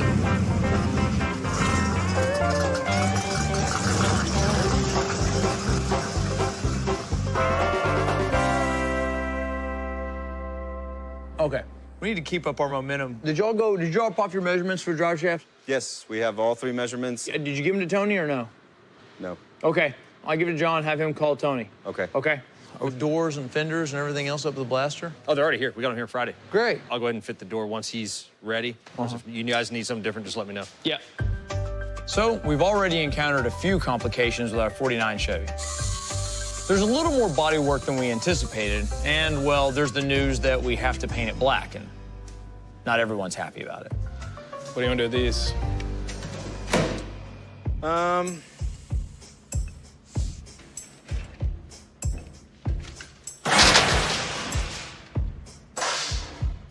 You almost made one. How about that?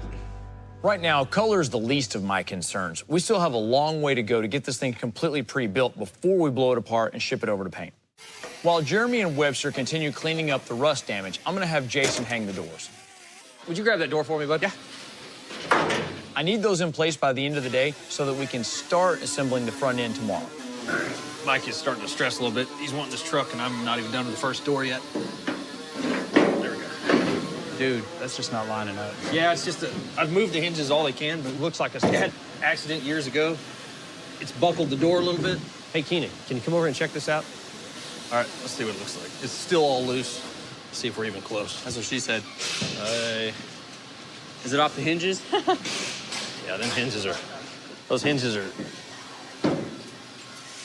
You got any gap at all, or is it right against it? This right here, and then I got a huge gap right here. Yeah, this thing is a mess.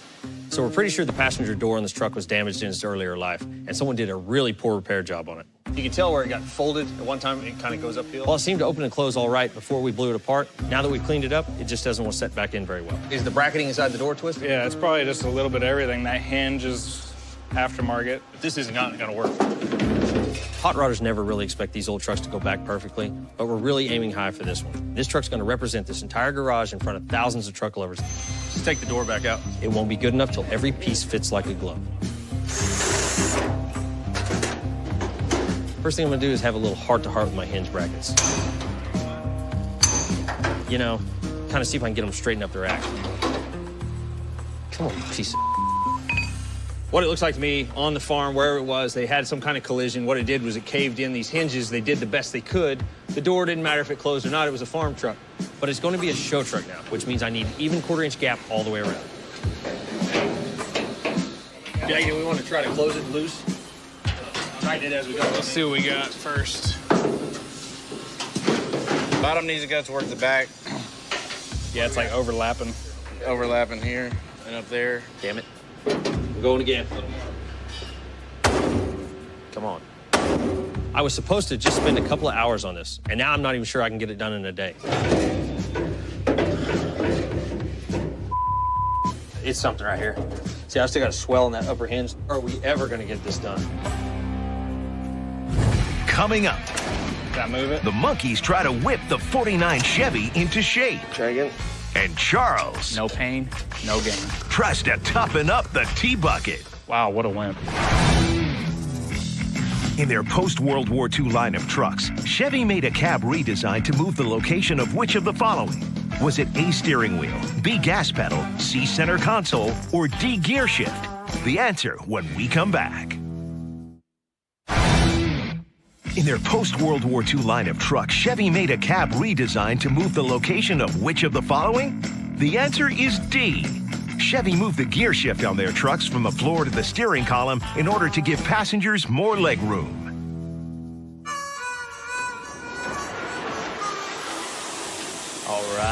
All right. You guys sure don't let the sun catch you sleeping. So our 49 truck build isn't moving along as fast as I need it to, but I'm still feeling pretty good about things. I mean, all my guys stayed late last night and they beat me in this morning, which is exactly the attitude that we're gonna need to be able to get this thing to the finish line on time. Guys, I know we didn't get as far as we wanted to yesterday. What about this door situation? Getting better or getting worse? That one, we got frustrated with. I think we're close, but we jumped on this hoping that maybe we'll knock this one out and then re-attack that one because we're frustrated with that side. I'm just trying to avoid any potential problems in assembly. Yeah, I got you. No, good job. I know this is, I tell you, it's a pain in the rear. I didn't expect to have to do this much body work, and it just murders the getting going. Yeah. It's an absolute pain. We've been fighting a lot of little problems. I'm not sweating it. I won't be doing the hand wringing, oh my God, oh my God, oh my God. I'm cool. All we gotta do is keep working smart, and I know we'll get it all done. Onward. Oh, Charles, I gotta throw you on something else today.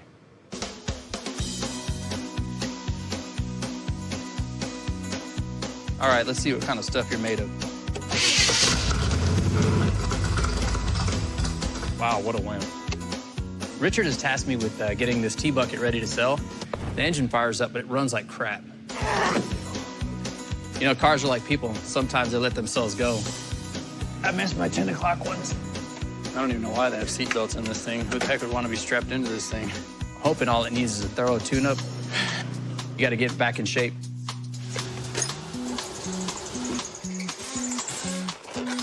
You could almost drive this in a parade, like stand up on the seat and just like kind of. This would be perfect for Richard, man. Basically, what I've done to it is I've put spark plug wires, a cap, rotor, and I'm gonna set the timing. How do you like that, America?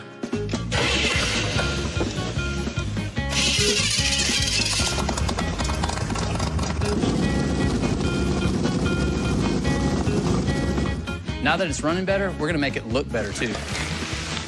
Ooh, it's that Christmas. Raise the value by like $100. Sweet.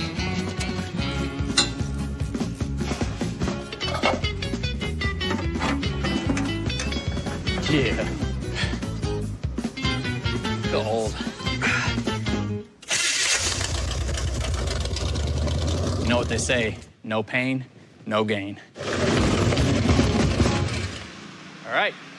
Tony, get rid of this thing.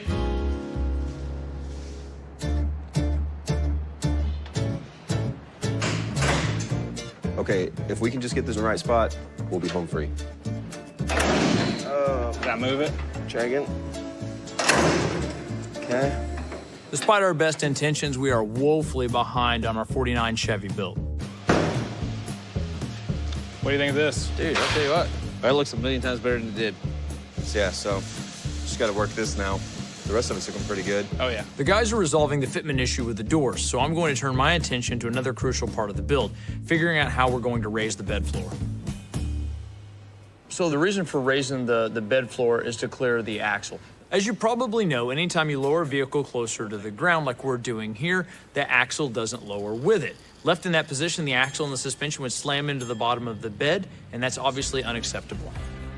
One way to do this is to cut out the offending area of the bed and then build a raised section to cover the frame and axle. But I don't want a big, ugly hump in the back of our truck.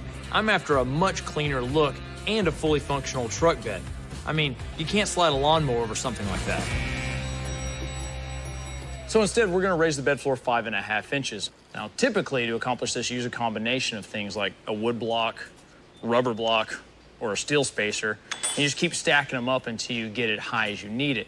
But it's really messy. What I wanna do is build something that's a little cleaner, build a one-piece factory-style bracket that eliminates the need for all of this, and I wanna do it fast.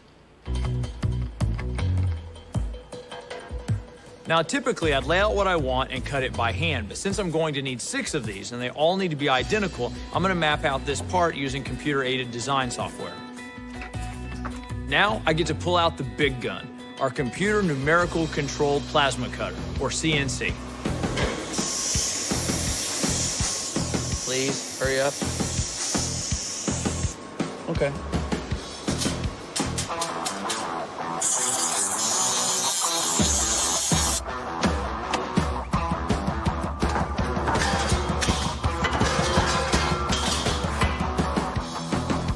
Oh, yeah. What's the benefit of going to all this trouble? Well, while at LST, most of the eyes are going to be on the outside of the truck, while the really discerning ones are going to be looking underneath. And serious hot rodders know that it's how you put a truck together that's the real test of a quality build.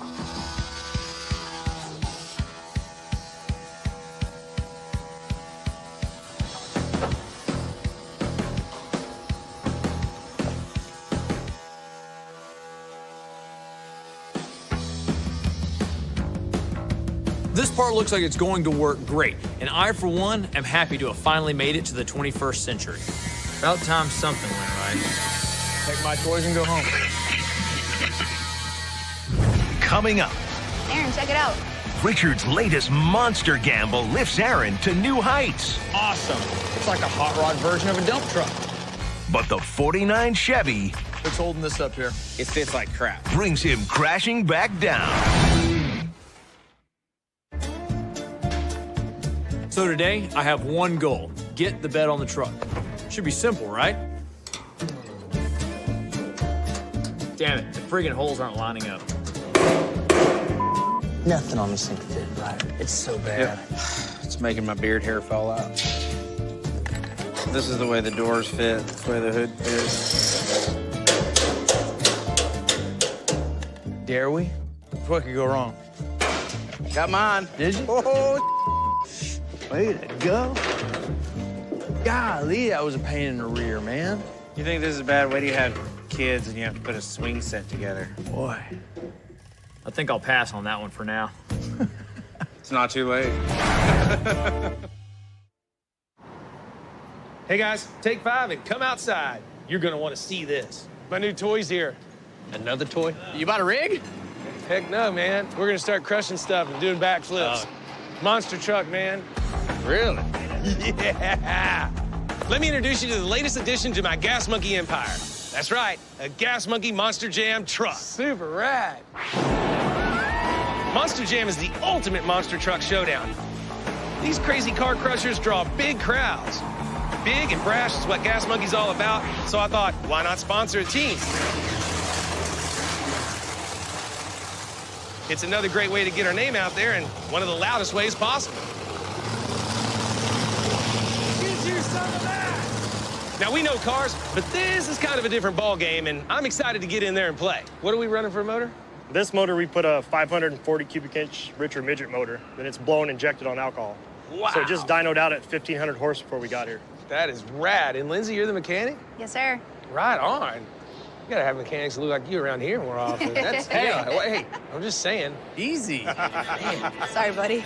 Hey, Aaron, check it out. All right, check it out. My seat's up there. Get up in there, Aaron. He's our resident race car driver. So in actuality, Richard's monster truck isn't even a truck at all. It's a car. Dodge Super Bee. Clear? Yep. Clear.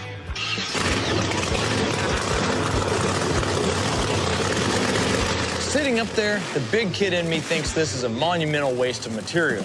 But the little kid inside of me thinks this is awesome. It's like a hot rod version of a dump truck. Woo. You ready to be a truck driver, Aaron? Monster truck driver? I've been ready, I just haven't had one before. Well, here you go. Hey, don't take this guy's job yet, man. Easy. I was thinking he fits the seat pretty good. Just got to move the pedals closer. The reason the team's here in Dallas is because we got a major event coming up next week. We'll let you guys get after it. My home is your home. Thank you very much. They're going to claim an unused portion of our garage and get our monster prepped and ready.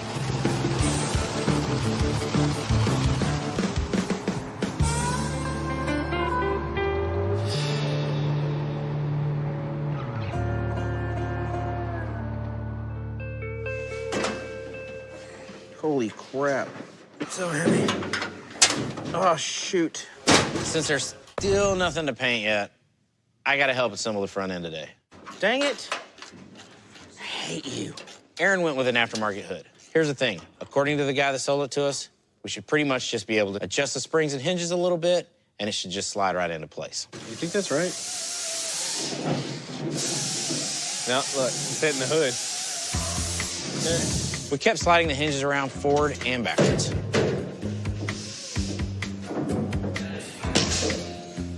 Man, it's really bulging up there. All right, let's go at it again. I'm down with it. What are you hitting? Hitting the fender there. The hinge springs that came with this hood had a lot of tension, and I thought that's what was causing the bulge. So we take them off, and without the springs, the hood should be sitting totally flat. Oh, hell no.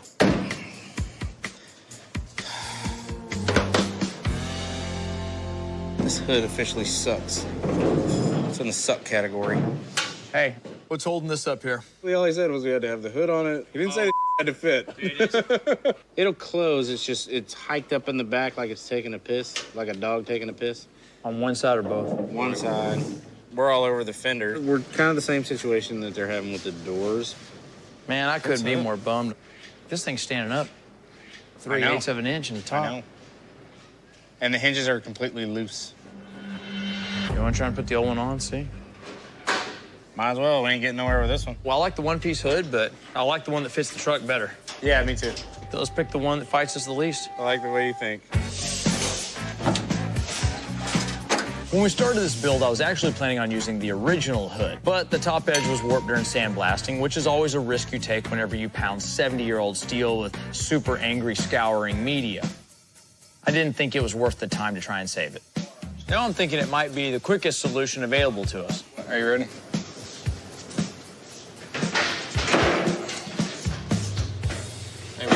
Overlapping the fender? Yeah, it's tight.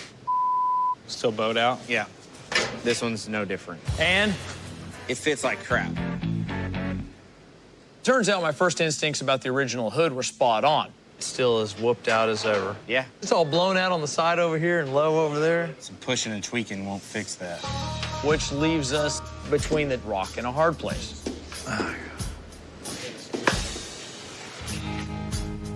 All right, I'm gonna go make a few calls.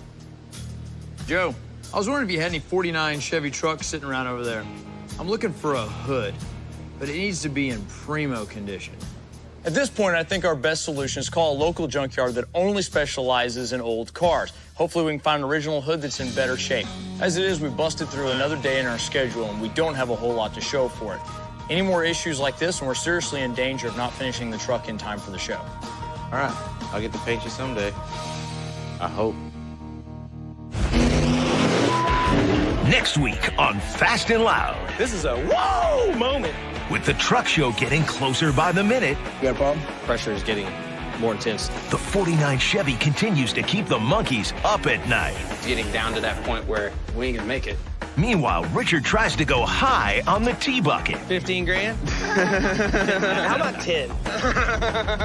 And rolls the dice on his biggest gamble yet. What up, everybody? As he tries to take down a monster legend. What's up, man? Dennis Anderson's Gravedigger. Richard's got a little mouth to him. He's on my turf now. It's going down. Hold on to your seats, because this one's going down to the wire. Last piece. Ta-da! And it's gonna be a bumpy ride. Whoa. Don't panic yet. Deep breaths, deep breaths.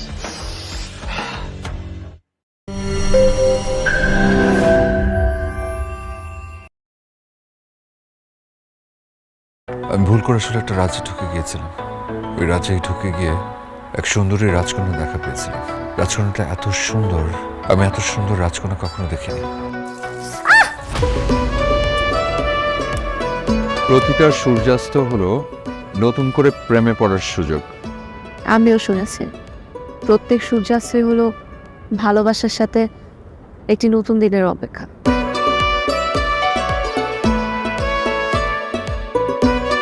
এতদিন ঘুরলা ফিরলা তো লজ্জা কি আছে? হ্যাঁ, কার সাথে ঘুরছি ভাবি?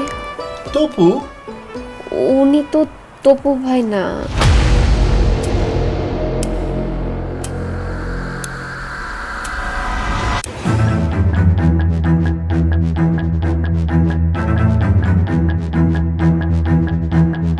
সেরা উপাদানের পারফেক্ট ব্লেন্ডে রাঁধুনির বিরিয়ানি, কাচ্চি ও হায়দ্রাবাদি মশলায় যেটাই রাঁধেন তার এমনই স্বাদ যে বিরিয়ানি ছাড়ার কিছু মাথায় থাকবে না। রাঁধুনি রেডিমিক্স বিরিয়ানি মশলা। সেরা উপাদানের পারফেক্ট ব্লেন্ডের রাঁধুনি রোস্ট মশলায় তৈরি রোস্টের এমনই স্বাদ যে রোস্ট ছাড়া কিছু মাথায় থাকবে না। ও মা, রোস্টটা কিন্তু সেই ছিল। রাঁধুনি রেডিমিক্স রোস্ট মশলা। ফ্রেন্ডরা খের বলে কই আসে। ভাগ্যিস ফ্রিজে মাংস ছিল, আর ছিল রাঁধুনি রেডিমিক্স মাংসের মশলা। ব্যাস হয়ে যাবে ঝটপট দারুণ রান্না।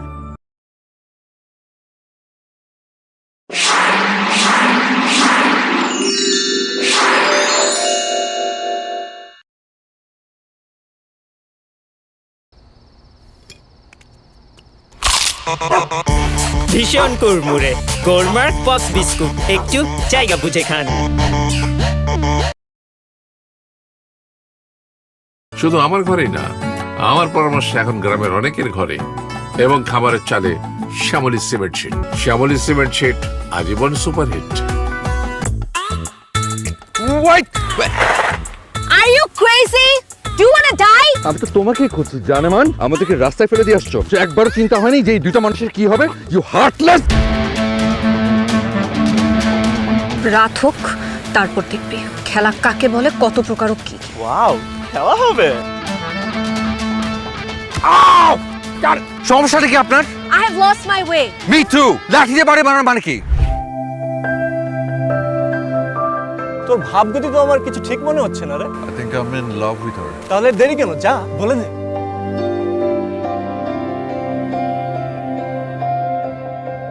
আমার ফুল খুব পছন্দ, প্রতিদিন ফুলদানিতে ফ্রেশ ফুল রাখি।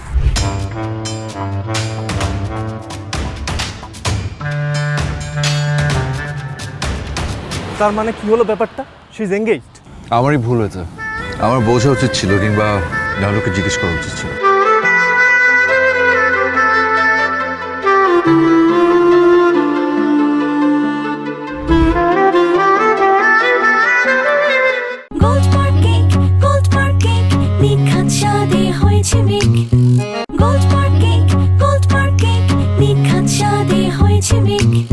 গোলমার্ক চকোলেট, ভেতরে বাইরে অনেক অনেক চকলেট মাখানো চকোলেট বিস্কুট তৈরি হয় গোল্ডমার্ক রাজ্যে চকো ফেরিদের হাতে।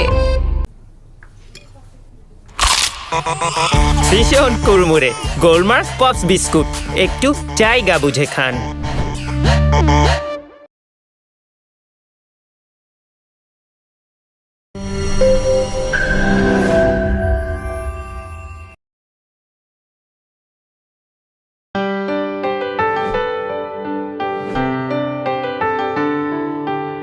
দোতলায়? হ্যাঁ। নিচতলায়? আমি গতকাল রাতে মনে প্রাণে চাইছিলাম যাতে আর্জেন্টিনা জিতুক। আপনি না? তোমার জন্য। তোমাকে কিন্তু আমার অনেক ভাল লাগে, কিন্তু তোমার ভাইটা না কেমন কেমন বোকা বোকা। অয়ন কেন আসছিস? এমনি আসছি। জানি তুই এখানে কেন আসছিস।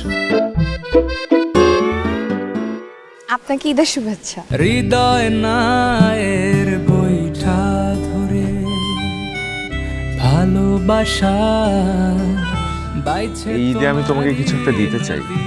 এক জোড়া ঝুমকা। হঠাৎ ঝুমকা কেন? আপনি নিজ হাতে আমাকে পরিয়ে দিবেন।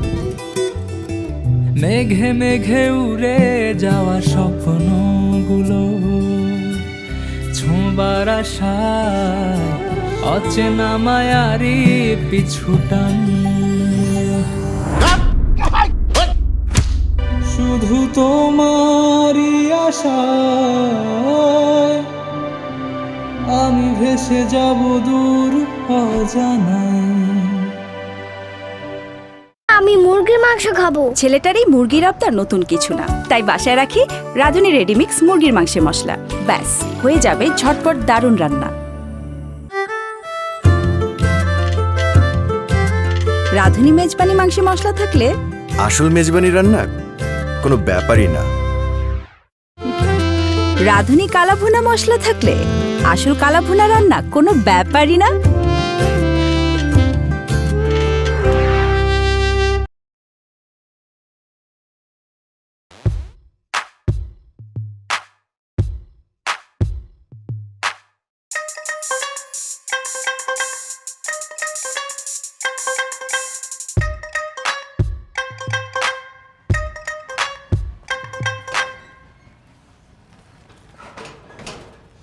আসসালামু আলাইকুম। সমস্যা কি তোমার? আসসালামু আলাইকুমের উত্তর ওয়ালাইকুম আসসালাম ওয়া রাহমাতুল্লাহি ওয়া বারাকাতুহু। সমস্যা কি তোমার না? কারণ ওইটা কি? আমি জানি তোমার মা বাড়িতে নাই। হ্যাঁ তো সকালে উপকার করলাম না? তুই উপকার করছাম কি হইছে? উপকারের প্রতিদান দিতে হয় না? ওরে বাপ রে বাপ, কি আমার উপকারওয়ালা, কি এমন উপকার করছে যে এখন প্রতিদান নিতে চলে আসছো? আর কি প্রতিদান দিতে হবে? উপকার করলে কয় না যে I love you, thank you. আমার কিছু করার নাই কা। দোকানে যাই তোমাদের এরা যাইতাছে কেমনে? মা গেছে দোকানে, আমরা হলে যাবো। আমি যাইতে দেব না। এ তুমি কি গুন্ডা? না আমি নায়ক। তো নাও কেমনে পথ আটকে খাড়ায়? আমি খারাই। পথে সইরা খাড়া হলে কিন্তু ধাক্কাতে ফালা দিব আমি। জোরে দাও, আরো জোরে দাও।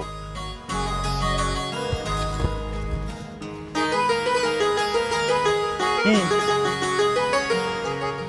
কি কেমন লাগে? হন ভালো লাগে না? আরেকটা দাও। এই পায়ে না হাতে দিও না। আমি আইতেছি। পিছে পিছে আইলে কি তোর মাথা মধ্যে দিমু? দাও।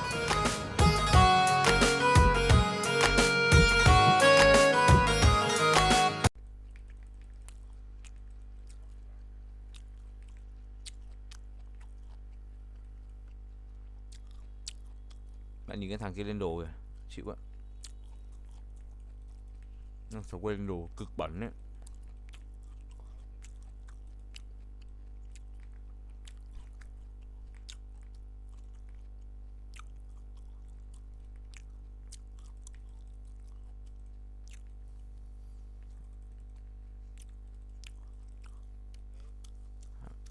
Hay rồi.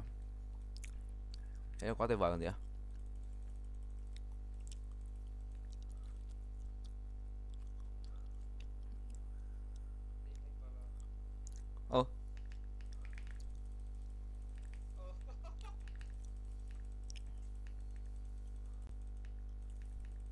Cứ chọc mày, cứ chọc đi, cứ chọc đi.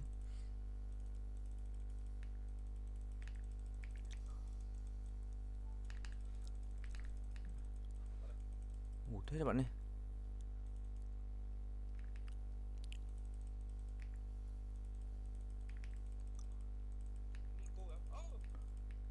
Bạn đâu đây? Bạn đi đâu đây?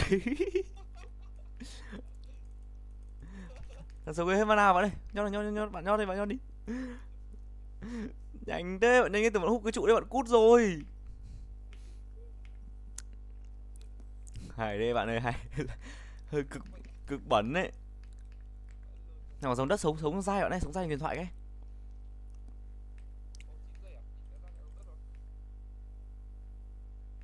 Thằng Lý xin cắm đầu ra rồng rồi.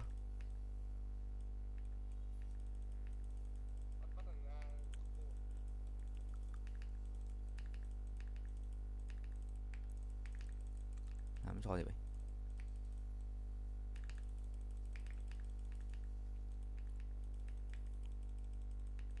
Mắt này. Hù tát. Bri, hello Bri.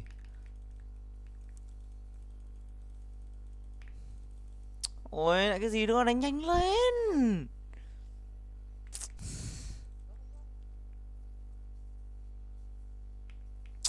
Chịu ơi, thật sự luôn.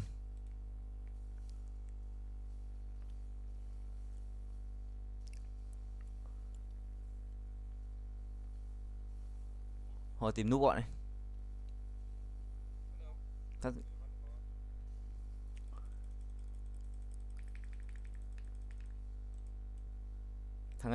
Thằng ấy không giết được bạn ấy, thằng ấy chẳng ai giết được nó.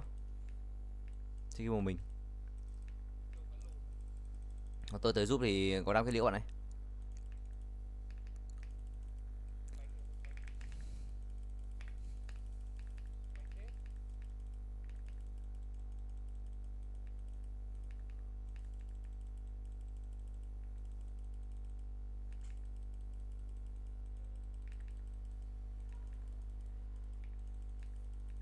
Đây.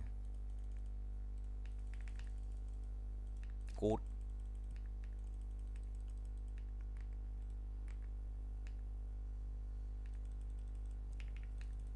Sao phải đánh theo cái thằng này thôi.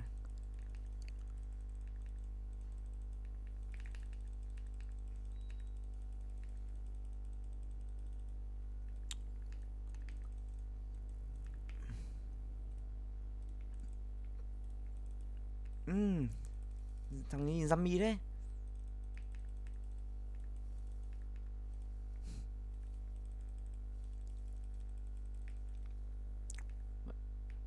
Ôi chịu bạn này, thằng kia nó không muốn theo đánh mà. Chịu bạn này. Thằng kia nó không muốn theo đánh đâu. Nó không muốn farm lính ấy.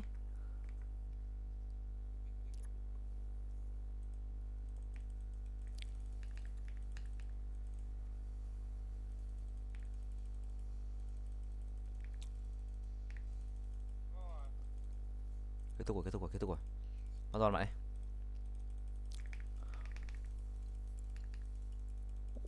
Ui. Làm to thế.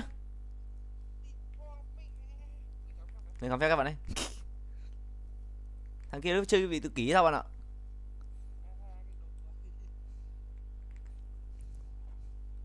Thằng ấy bạn hỏi nó xem có khuyết bố khuyết mẹ chỗ nào mà sao nó cứ chắt ôi ấy. Xong rồi chịu, bạn ban chat rồi chịu.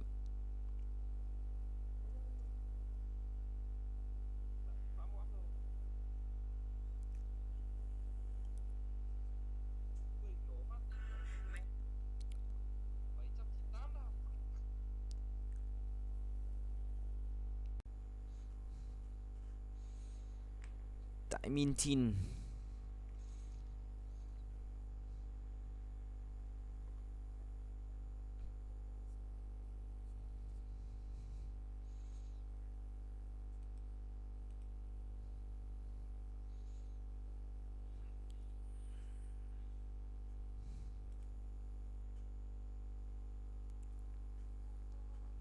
Lại một chút.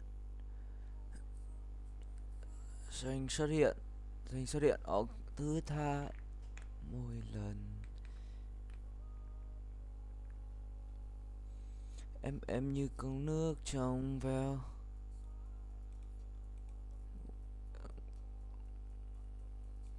Có em gần bên. 101 à?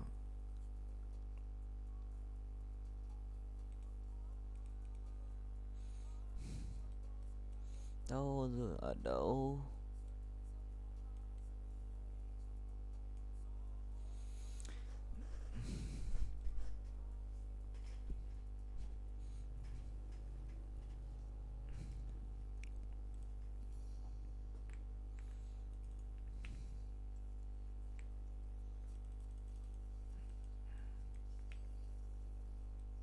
Nước mắt không?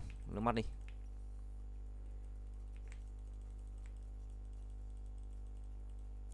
What, Brie looks so weird.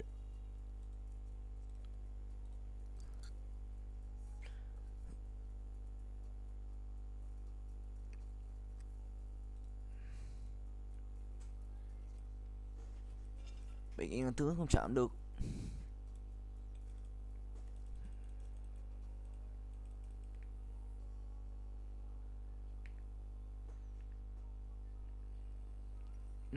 Nhảy chôn thế.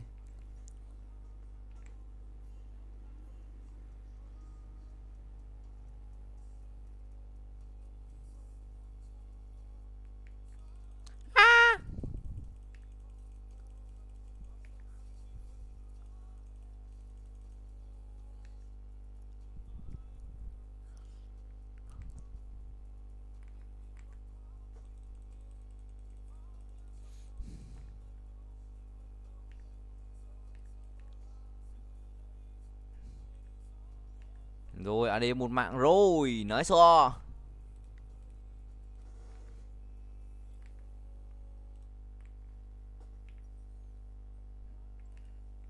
Một kẻ là chết.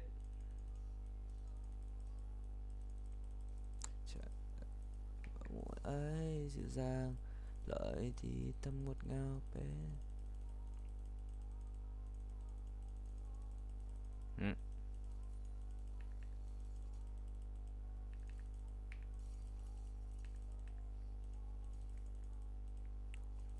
Cũng là 10 năm à?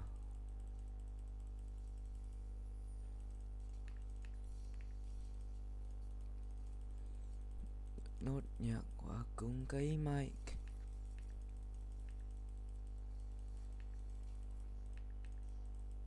Vài câu ca.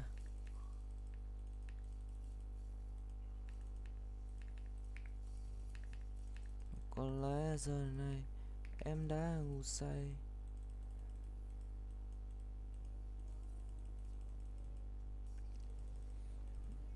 Những cái thả bom đây, cái thả bom đây, cái thằng khủng bố này.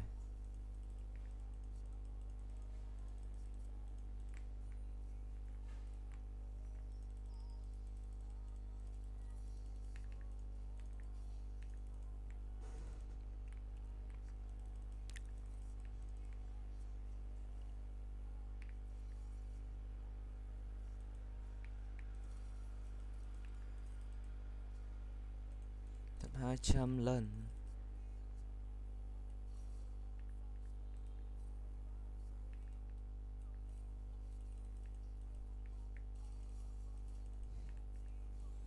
Thật rồi, hết sức thật rồi, phải không em ơi?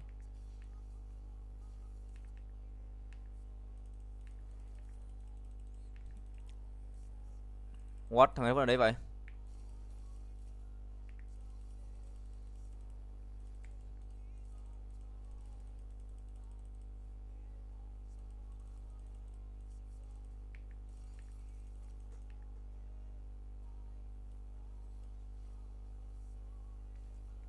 Nếu ngày ấy à?